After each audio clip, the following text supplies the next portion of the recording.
आज जो देश में Bharatiya Janata party operation lotus का गंदा खेल खेल रही है, उसका एक बहुत महत्वपूर्ण मामला सामने आया है। भारतीय जनता पार्टी का षड्यंत्र जो ऑपरेशन लोटस के ज़रिए चलता है और वो एमएलएज खरीद के जनता की चुनी हुई सरकारों को खरीदते हैं और जनता की राय के खिलाफ जाके एमएलएज को खरीद के जनतंत्र को बर्बाद करते हैं, उसका मामला सामने आया है। इसका तथ्य तेलंगाना से भी जुड़े हुए हैं और इसके तथ्य दिल्ली से भी जुड़े हुए हैं। 27 अक्टूबर को आप सब जानते हैं, मीडिया में रिपोर्ट हुआ, आप लोगों ने भी रिपोर्ट, आप में से कुछ लोगों ने रिपोर्ट किया, सबने तो नहीं किया। 27 अक्टूबर को साइबराबाद में एक रेड होती है और वहाँ पर भारतीय जनता पार्टी के एमएलए खरीदने वाले ऑपरेशन लोटस के 3 दलाल रंगे हाथों पकड़े जाते हैं।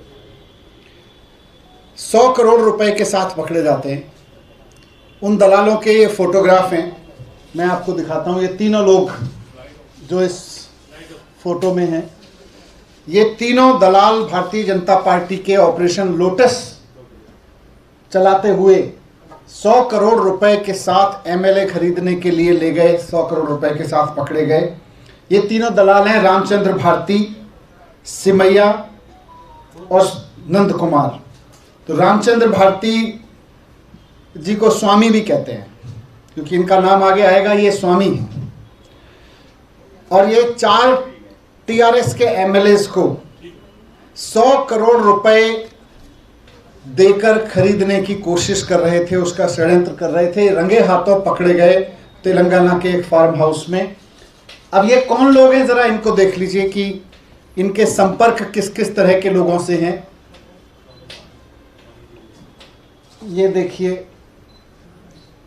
आगे दिखा दीजिए, इनके 3-4 फोटो यहाँ उपलब्ध हैं, ये हैं।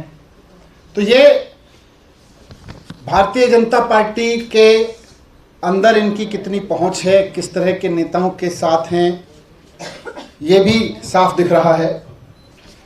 तो ये तो 27 अक्टूबर को सामने आया और ये लोग पकड़े गए। फिर 28 अक्टूबर को इनके पूरे ऑडियो सामने आए कि किस तरह से ये लोग, और इनमें विशेषकर रामचंद्र भारती यानी स्वामी जी, टीआरएस के एमएलएज के साथ बात करके उनको पोच करने की और एमएलएज लाने की पूरी साजिश रच रहे थे। किस तरह से ये ऑफर कर रहे थे कि आप और एमएलएज लेके आओ, पैसा भी देंगे, पोस्ट भी देंगे, गाड़ी घोड़ा गाड़ी सिक्योरिटी भी देंगे। सारी बातचीत है, 14 मिनट की बातचीत सामने आई थी 28 तारीख को इनकी। और उसमें चौंकाने वाली चीज़ ये थी कि जो दलाल है एमएलए खरीदने वाला भारतीय जनता पार्टी का, वो साफ साफ खुलेआम उस एमएलए को कह रहा था कि बीएल संतोष जी से पहले आप आओ, पैसे देंगे, नाम बताओ एमएलए के साथ लेके आओ, पैसे देंगे, सिक्योरिटी देंगे, घोड़ा गाड़ी देंगे और बीएल संतोष जी से और नंबर 2 से मिलवाएंगे। उसके बाद फिर आपकी डील फाइनल होगी। और बीएल संतोष जी तो सब जानते हैं, नंबर 2 को बाद में वही दलाल आगे क्लैरिफाई करता है, अमित शाह जी, देश के गृह मंत्री, वो आगे जाके क्लैरिफाई करता है उस ऑडियो में। और साथ साथ ये भी कहता है कि इसके बाद सीबीआई और ईडी दोनों की चिंता मत करना, उसको हम देख लेंगे, हम इसी तरह से करते हैं, जो हमारे साथ आता है वो हम उसको फिर सीबीआई और ईडी से कुछ नहीं होने देते हैं। आज फिर एक नया ऑडियो सामने आया है। यह ऑडियो भी तेलंगाना के एमएलएज और इन ऑपरेशन लोटस के दलालों के बीच की ही बातचीत है। इस ऑडियो में भी वो बीजेपी के दलाल, एमएलए खरीदने वाले दलाल, वहाँ के एमएलएज को लालच देते हुए कह रहे हैं कि हमारे साथ आ जाओ। और यहाँ वो खुलासा करता है कि हम दिल्ली में भी कोशिश कर चुके हैं, हम दिल्ली में भी कोशिश कर रहे हैं। वहाँ वो उसको बताता है कि दिल्ली के 43 एमएलएज को तोड़ने की हम कोशिश कर रहे हैं। यानी कि इन्होंने दिल्ली के 43 एमएलएज को खरीदने का पैसा रखा हुआ है। मैं पहले आपको वो ऑडियो सुनवाता हूँ। हम थोड़ा सा ऑडियो, छोटा सा ऑडियो 1 मिनट का वो सुन लेते हैं जो आज सामने आया है। Then we will have the complete operation whatever this. So apart from this, we are operating the Delhi also. Okay. We are having 43 numbers there. So that is also on the same route. No, we are operating in Delhi also. So that is more.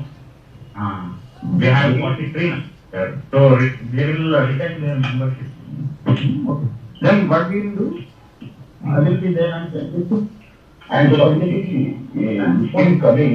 before you coming, take some things.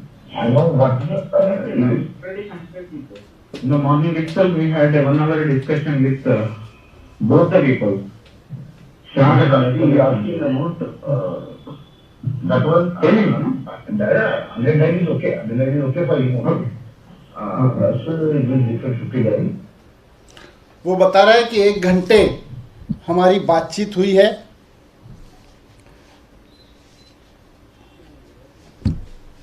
एक घंटे हमारी बातचीत हुई है दोनों लोगों के साथ। आगे उसका रेफरेंस भी दे रहा है कि शाह और BL संतोष जी के साथ, मिस्टर अमित शाह और BL संतोष जी के साथ में। तो बहुत स्पष्ट है। आपको याद होगा थोड़े दिन पहले आम आदमी पार्टी के MLAs ने मिलकर पूरा इसका भांडा फोड़ा था कि किस तरह से उनको बीजेपी के दलाल आके ऑफर दे रहे थे और उनको अरविंद केजरीवाल जी का पार्टी का साथ तोड़ने की कर रहे थे। मेरे साथ भी कोशिश की थी। और सेम वे आज वही दलाल, उसी तरह के दलाल ऑडियो में कह रहे हैं कि we are operating in Delhi also in same way. सवाल यह है कि इन सेम वे मतलब 43 MLA खरीदने के लिए आप वहाँ पे 4 MLA खरीदने के लिए 25-25 करोड़ दे रहे हो। 43 MLA खरीदने के लिए आपने 1075 करोड़ रुपए अरेंज कर रखा है। ये 1000 करोड़ रुपए, 1075 करोड़ रुपए किसका है? कहाँ से आया? कहाँ है? MLAs खरीदने का ये पैसा जो वहाँ पहुँचा वो किसका है? कहाँ से आ रहा है? जो MLAs खरीदने का 43 MLAs खरीदने की जिसकी बात वहाँ का दलाल कबूल रहा है, वो पैसा कहाँ से आ रहा है? किसका है? इस सब की जांच होनी चाहिए। इस बात की भी जांच होनी चाहिए कि जो ये नाम ले रहा है संतोष जी, शाह जी, क्या ये भारतीय जनता पार्टी के नेता BL संतोष हैं? क्या शाह जी देश के गृह मंत्री अमित शाह जी हैं? और अगर ये देश के गृह मंत्री अमित शाह जी हैं तो ये देश के लिए बहुत खतरनाक है। क्योंकि अगर ये देश के गृह मंत्री अमित शाह जी बीजेपी के ऑपरेशन लोटस के तहत षड्यंत्र करके MLAs खरीदने में लगे हुए हैं, देश के गृह मंत्री अगर MLA खरीदने में लगे हुए हैं, तो इसके लिए देश के इससे ज़्यादा खतरनाक देश के लिए बात क्या हो सकती है। मैं समझता हूं सबसे पहले तो इसकी ईडी जांच होनी चाहिए। सबसे पहले तो इसकी जांच होनी चाहिए। ये सबूत है कि किस तरह से हजारों करोड़ रुपया इकट्ठा कर करके चुने हुए MLAs को खरीदा जा रहा है, खरीदने की कोशिश की जा रही है। ये लोग, इन्होंने दिल्ली में खरीदने की कोशिश की, नाकामयाब हुए। इन्होंने पंजाब में खरीदने की कोशिश की, नाकामयाब हुए। इन्होंने 8 राज्यों में ऑपरेशन लोटस को कामयाब किया है। इन्होंने तेलंगाना में खरीदने की कोशिश की, आपके सामने एक्सपोज हो रहे हैं। और अगर जैसा कि इस ऑडियो में दावा किया जा रहा है, शाह जी, अगर ये अमित शाह जी इसमें इन्वॉल्व हैं तो उनको तो अभी गिरफ्तार किया जाना चाहिए और उनसे पूछताछ होनी चाहिए।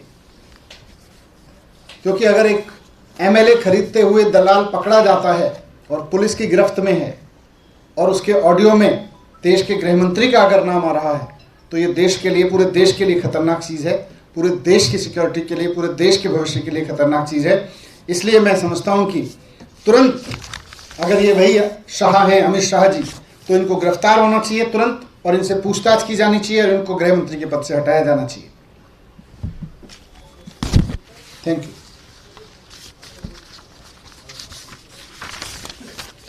ऑडियो आपको दे देंगे, फोटो दे देंगे। लगातार ये जो कोशिश की जा रही है, आपने भी खुद कहा था कि आपको भी ऑफर दिया गया है, क्या उसी कड़ी में इसको जोड़कर देख रहे हैं आप? बिल्कुल, वो तो साफ कह ही रहा है, वो तो मान ही रहा है और वो अरेस्ट है बंदा, पैसे पकड़े गए हैं उसके पास से।